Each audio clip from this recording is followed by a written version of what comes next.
Coming up on ATV News, Hyde Park locals don't like a new city ordinance, and they aren't afraid to take a stand. It's a beautiful day here in Logan, but will it stick around? I'll have that and more in your ATV weather report. And with cold weather comes flu season. We'll tell you how to prepare so you don't get sick. 4 days, 6 wins, and 2 WAC championships. I'll tell you all about it coming up in sports. It's all coming up on ATV News.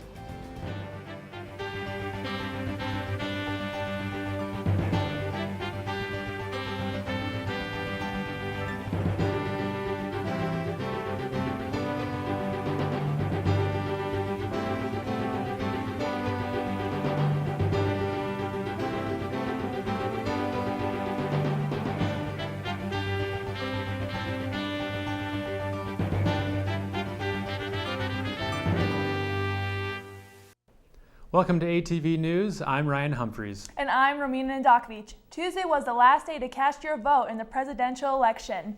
Brianna Bodley spoke with students and local legislators about who they thought was the national favorite and how the final vote might affect you. It's looking like President Obama is going to have another 4 years. I have a feeling that Obama's going to win. Obama's going to win the next election. I really think Romney's going to win. With opinions spanning both parties, students gathered with local representatives and election hopefuls in the John M. Huntsman School of Business to predict the presidential race outcome. I think the Republicans have a candidate that they're able to rally around now. The Republican Party didn't get behind Mitt Romney fast enough during the primaries. I think there's a lot more intense voters for Romney than intense voters for Obama. I think we're going to be up late to find out. But I think there's a distinct possibility, a realistic possibility that Romney can win this thing. But in the end, tonight, more than 200 years after a former colony won the right to determine its own destiny, the task of perfecting our union moves forward. And local politicians said for them the hours of campaigning were worth it, whether they won or lost. I really do believe in the two-party system, and I just couldn't see someone winning simply by signing up. Now that I know I can have a voice out there, I'm trying to say, well, how can we continue this? You do all you can do. You work as hard as you can. You talk to as many people as you can. You knock on all the doors, and then you wait and you find out, how you did. Brianna Bodley, ATV News. General election results have been sorted and recorded. After a heated battle with Governor Romney, President Obama pulled ahead in the popular vote with a slim 2% gap over Romney's 47. The real winning point for President Obama was the 100-vote advantage over Romney's 206 Electoral College points.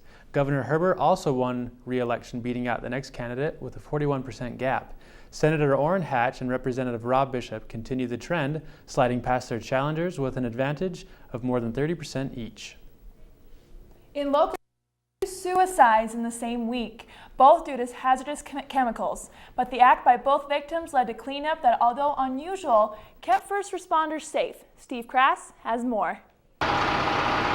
Fire trucks and police cars had this Logan Road completely blocked off Wednesday afternoon. We had a police officer come knock on the door, and he said I had to evacuate the building. Residents in this apartment complex were told to gather their things and get out quick. I didn't know what was going on. I didn't know what had happened. I didn't know who was in trouble or where it was in the building because they evacuated everyone out of our building. It turns out a 26-year-old man had committed suicide by leaving carbon monoxide in his apartment. But what puzzled authorities most was a note the victim left on his door, telling them to watch out for hazardous chemicals inside. They'd found a note on the door saying that there was chemicals in the house. Fast forward to Friday night. This time, a 40-year-old man took his own life inside this Smithfield home, again with hazardous chemicals, and again leaving a warning for authorities. The note was attached to the rear door there in the garage, so anyone making or having access into the home would have been notified. Authorities say they now know the reason these two men felt the need to provide caution. He didn't want anybody else hurt. And that the notes made for an easier cleanup than usual. It's nice for our crew because crew safety is my #1 priority. I want to make sure that my crew is safe and being alerted to a hazard before we enter that atmosphere. And while suicide is never good, they're thankful they knew what they were dealing with. There's a lot of times that we respond to hazardous materials incidents where we're playing the guess game. This time we were able to really speed up our process because we knew there was a hazard present, what the hazard was. Authorities say they are still trying to determine the reason behind both deaths. Some make a difference with their votes and others with their signature.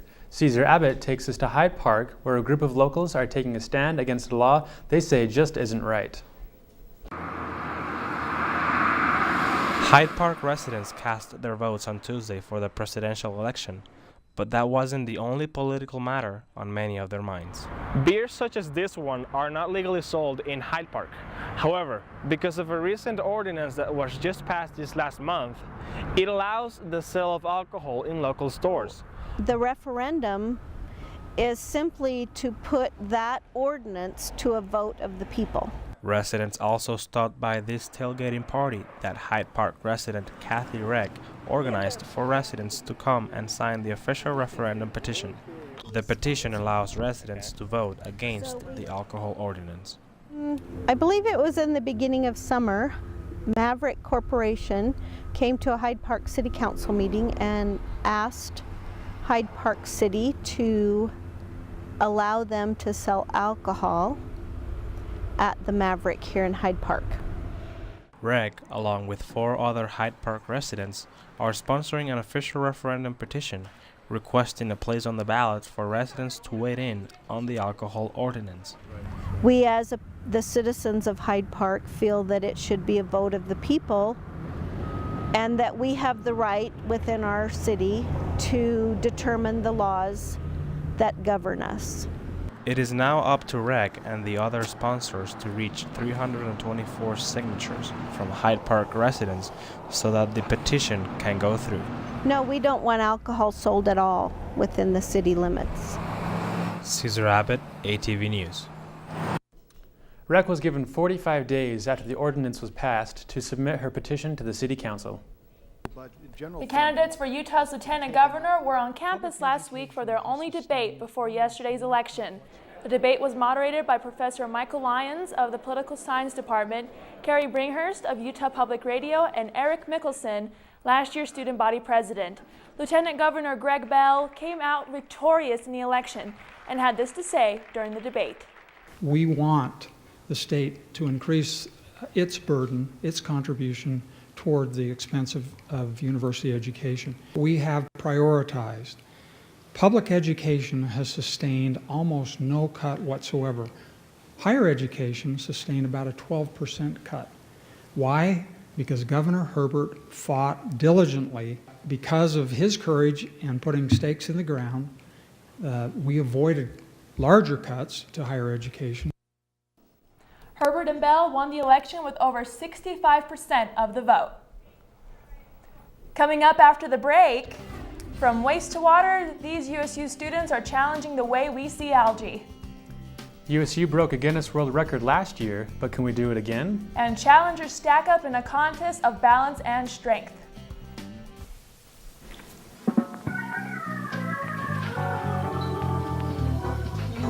The Copy Center on the first floor of the TSC is open Monday through Friday, 7 to 6 for all your document needs. Let the trained staff help you print important documents. Services include binding, color copies, custom gifts from your favorite photos, and last-minute items like pencils, report covers, and especially Scantrons. The Copy Center. We're here to help. G-Morning, sunshine. Wakey, wakey. Text me. Are your parents home later? We can hang. LUV, love you. JK. Holla back. Holla back. Holla back. Are you with your friends? That's lame. We're in a huge fight right now. XO. What'd you dream about? Something I did. Are you on your way to the mall? I'm lonely. Nude pics. Send me some. Text me. Your gas prices just keep going up, but thanks to some USU graduate students, that could change. Emily Landine is outside. Emily, what can you tell us about this project? That's right, guys. Now, this is just your ordinary bottle of tap water, but thanks to some USU graduate students, your lakes and rivers could be just as clean. Oh, okay. The way we grow and harvest the algae, it's different from what anyone else is doing. We can take that problem and turn it into things that are useful. It's really easy and cheap to extract. Here at the water treatment plant, the water isn't pretty before or after. While the treatment can take out some of the harmful chemicals, it doesn't do anything to the nitrous phosphorus found in algae. This is where USU comes in. The idea is to take this, what is originally a waste in the algae that's ending up causing problems downstream of the wastewater treatment plant, and then use that algae to produce a lot of different bioproducts. It's not a new concept, but the way USU is doing it is unique in itself. They have created large wrappers that pick up the algae in the water. When it's grown in a biofilm like this, it's very easy to harvest. Not only have you removed the algae and the nitrogen phosphorus, you have a resource in that algae that you collected. A resource that can be fermented into E. coli, which can be used in a number of ways. We're working on some bioplastic and biliverdin, spider silk, and some antifungals and antimicrobials. Also fuel, which is much needed. There's less and less ways to get to it. Crude oil reserves are going down. They're finding other sources now, but it's going to end eventually. And this is just the beginning. There are about 7,000 water treatment plants like this one in the United States, which means as soon as someone decides to buy this technology and apply it on a national scale, it could really take off. We can see this expanding all across the globe, to tell you the truth. That's right, guys. And one thing that's really unique about this project is that USU is working with the water treatment plant, which means that while they're mutually beneficial. So USU gets the algae and the water treatment plant gets the cleaner water. So it works well for both. So it's something that's pretty cool. Keep an eye on it. Let's go back to you guys in the studio. Thanks, Emily. This eco-friendly project started in 2003 and hasn't given an expiration date. You may see it at work for quite some time. With the winter season approaching, you might also want to be aware of another season that's coming with it, flu season. Kelsey Keller finds answers to how we as college students can avoid getting sick on test day. Every year, the flu spreads across college campuses nationwide. Think about it. Hundreds of students are touching the same door handles and same keyboards every day. It's easy to spread germs. Influenza for most of us is spread by respiratory droplets. So when you think about the Taggart Student Center on a cold winter's day and people are coughing and sneezing into that air on the first floor, you're basically walking through a sea of germs. Not only are germs spread quickly across college campuses, but many sick students still attend classes. Today, some girl walked into my class and she's like, "Oh, I threw up this morning." And she walked in and I was like, "Oh, yay, I'm so glad I get to have your germs." There is a variety of ways to avoid catching the flu. For example, when entering your home, always make sure to take your shoes off and leave them at the front door. This stops germs and dirt from spreading throughout your entire house. Don't set bags or purses on countertops where food is also prepared. The bottom of this backpack is a germ death trap. Also, avoid touching your face, even if you just washed your hands. These are just a few of the small steps you can take to avoid catching the flu. So, what are the big steps? Basically, good hygiene, good eating habits, and good rest are the most important things to stay well. And when students deviate from that, we start to see them come in with illness.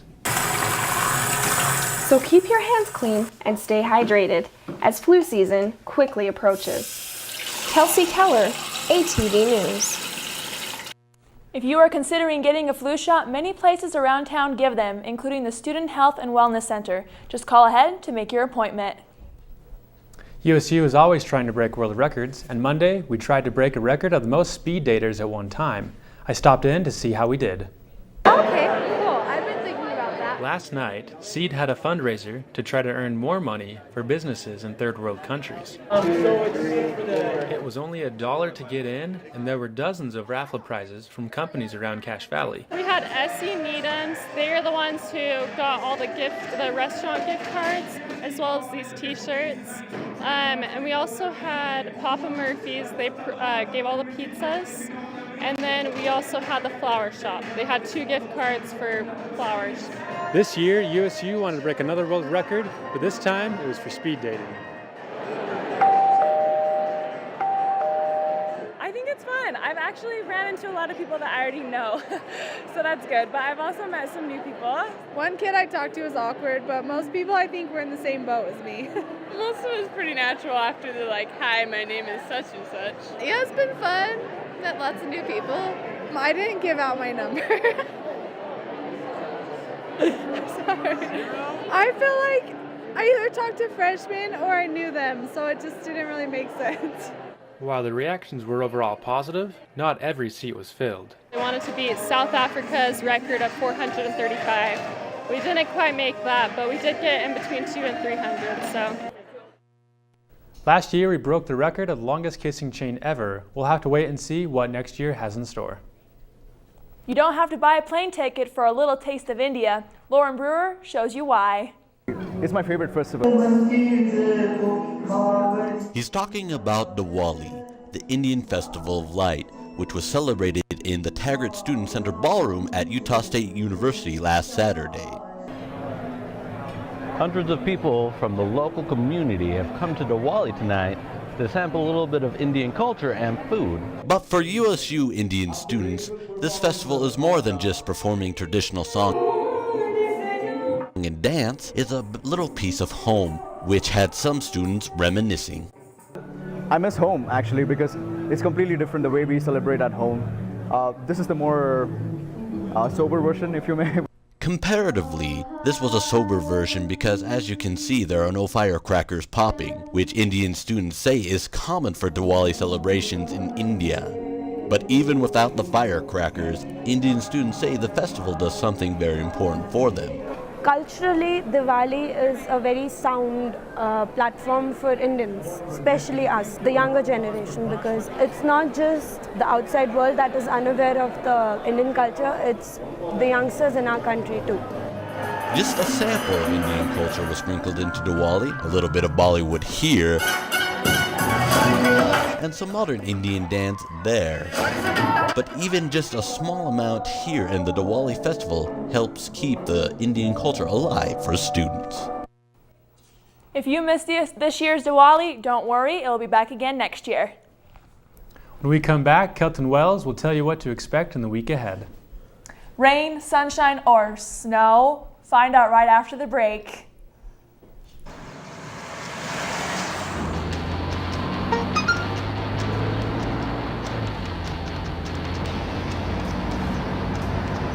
The average text takes your eyes off the road for nearly 5 seconds.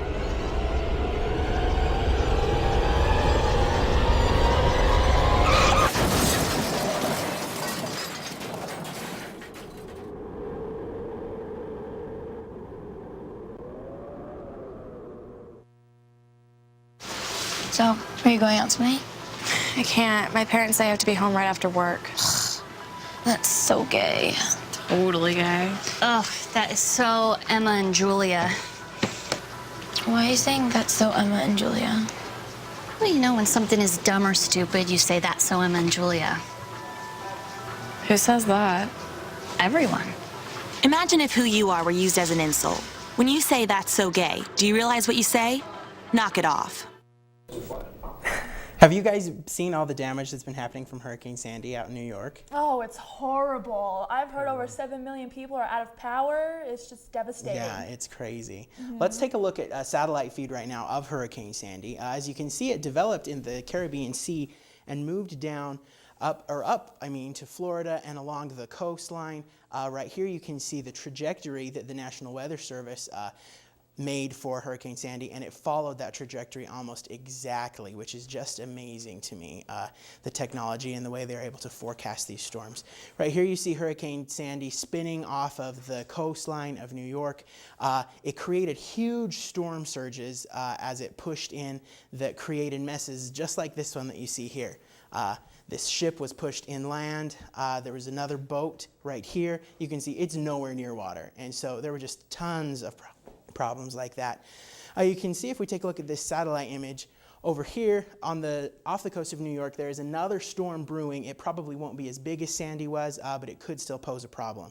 Back home here in Logan, we are having a low pressure system developing to the north of us. That is going to sweep down into Logan about Thursday evening, and that could bring us some rain showers and some snow for the weekend. For our 5-day forecast, today we have a high of 64 and a low of 36, sunny and beautiful. We've got kind of the same for tomorrow, similar temperatures. We do develop storm clouds into the evening, and we should get some rain. But by Friday, things get a little bit crazy. That is not a typo. That is a definite 39 degrees. we are going to have to live with on Friday, and that comes with an 80% chance of snow. So pull out your boots, pull out your coats, it's coming. Same thing on Saturday. It does decrease to about a 60% chance of snow, which should be better for you non-snow lovers. And then Sunday, we have an even lesser chance of snow, but there still is that chance that exists, and we'll have a high of around 36 and a low of around 17.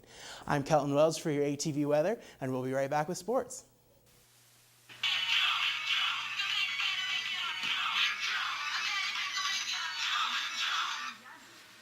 Hey man, what's up? Man, I just got out of the club. I'm with two beautiful girls. We're drunk, man. We're so drunk. You got a ride home or you driving? Yeah. I'm gonna push the Cavalier into gear. Push the Cavalier into gear! Yeah! Oh, no man, don't drive. I'm on my way. Don't worry, I'll be there in a sec. Do you like this top? It's so gay. Really? Yeah, it's totally gay. You know, you really shouldn't say that. Say what? Well, say that something's gay when you mean it's bad. It's insulting. What if every time something was bad, everybody said, oh, that's so girl wearing a skirt as a top? Oh, you are. Those are cute jeans, though. When you say that's so gay, do you realize what you say? Knock it off. Hey Aggies, it's time for sports. Utah State was crowned WAC champions twice this weekend. First on Saturday, the volleyball team clinched a share of the title, and then on Sunday, it was soccer's turn. Up 1-0, the Aggies had plenty of chances in the half. Loren Roundy here, the shot almost goes in, and then Jen Flynn with an opportunity. Here in the final seconds of the game, the Aggies with a shot on the empty net, and time expires. Utah State clinches an outright berth to the NCAA tournament, and the players are just overcome with excitement.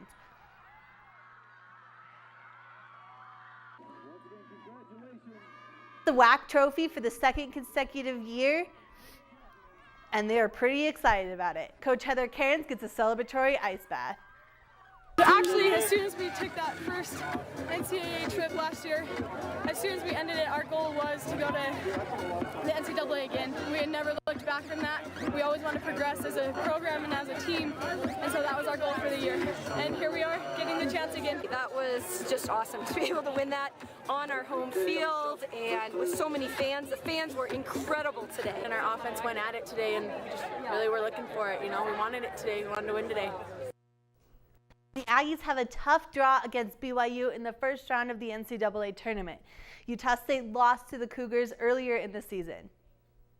Men's basketball is already smoking their competition as they finish their exhibition matches. The Aggies came out with energy and supporting crowd, and they played a foreign school. Romina Nadakovic takes us to the action. Aggie fans were in good spirit as Utah State faced off against Simon Fraser. The Aggies worked together from the beginning to make a slam dunk against Fraser, and they kept doing it. The Aggies had no problem passing the ball around to make the shot.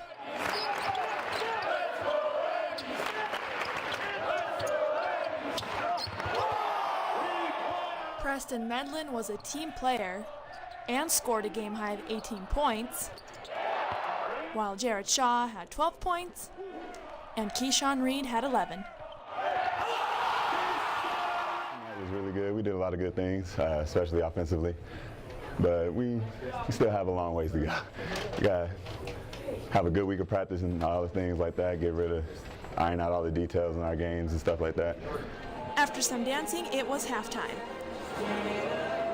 It's halftime and the Aggies are up 47-28. Let's see how the second period goes. And the second period was good. The Aggies were offensive and beat Simon Fraser 92-56. We did what we had to do. That's what I told the players. We did what we had to do. But it's time to move up in competition. Romina Nadakovic, ATV News. The Aggies' next game is this Saturday against Idaho State. It was a roller coaster weekend for Aggie hockey. The Skaters lost to the University of Utah for the first time in 10 years on Friday, but Saturday was a different story. In the second period, the Aggies up 2-1, pass from Jordan Kerr to Brian Gibbons, then a bullet to Cooper Lim, who one-times it into the goal. That would get the second period scoring going. From then on, it was all Utah State. Ty Johns to Brian Gibbons, who dekes past the defender and scores. And now on to the third period. One-timer from Gary Higgs, and it goes in. Here's a freshman, Ian Beckstrom. He scores to give the Aggies a 10-1 win. We were just way more focused tonight. I mean, last night we had no jump, no energy, no one was focused, and tonight we just knew we had to come out and prove a point to everybody. So, I mean, it started from as soon as we got in the rink, the warm-ups to the final buzzer in the third period. I think it's just a big team effort to come back and work hard and play hard. And I just knew we were going to do it, but it's good to see. The Aggies are back on the ice against BYU Friday night. USU women's basketball had a rocky start last Friday against New Mexico Highlands. The game started off with the ball going straight to the Aggies, giving them a chance to score with a three-pointer. But into the second quarter, the game got harder. Fouls and defensive trouble gave New Mexico a chance to come back, but at the end of the game, the Aggies won. First half, I'd love to bottle that. The second half, we'll tear it up with tape and work on it tomorrow in practice, and a week from now, hopefully be a better team because of tonight. It feels good actually, but I think we could do way better than we did. Like, our second half wasn't as much as we thought it was going to be, or as good as it should have been. The next game for the women's basketball team is this November 12th in Orem. They are going up against the Utah Valley University. That's it for ATV Sports. We'll be right back with more ATV news. All your cares are over. Not so fast there, pupil. You still need to decide on a career. Don't worry about that, announcer guy. Come on into the Career Center, located in the University Inn, and discuss your goals and concerns with advisors who are here to help you get into the fields that you're interested in. There are many resources, including counseling, a career coach, publications, professional interviews, and much more to help you get that job. The Career Center, 797-777. Ropes, climbing, and crates. Katrina Warburton is outside to tell us what these three have in common. Katrina?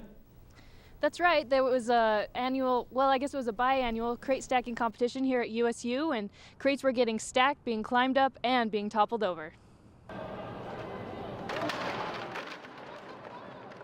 Students gathered on Friday and signed up, put on shoes, a helmet, and strapped up to climb and stack crates for the biannual crate stacking competition. So the goal is to stack as many crates as they possibly can. And so they have to work with their balance, and they have to grab the crates as they're stacking. Keeping your balance, like when snapping the next crate on, it's really easy to like shift, and then once it gets pretty high up there, just like the slightest movement will like shift the whole crate. The ORC sponsors this inside event with all of this gear, ironically to get more students outside. I think it's a good thing for the outdoor program to do on campus because it relates it to an outdoor sport, and so a lot of people can get outside and have this relation to it, and it's kind of a fun little Friday night thing you can do in the winter. It's an individual competition for students, and the second semester they've been able to compete. Sponsored by Aggie Radio, Black Diamond, Camp Saver, and the Outdoor Recreation Program, who made the competition possible and safe for everyone. Like with the campus, we have a lot of liability, and we want to keep students safe but have a lot of fun. So one way we've done it is we've netted out the area so that there's a restricted zone that people can go. If the crates fall, they could be a hazard, so they won't, the nets will also stop those, and then anyone inside the boundary during the event will be wearing a helmet.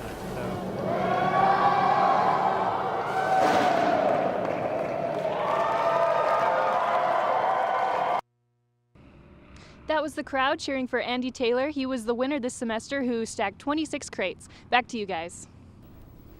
Thanks, Katrina. Well, that's all of us. That's all for all of us here at ATV News. We'll see you next week. Thanks for watching.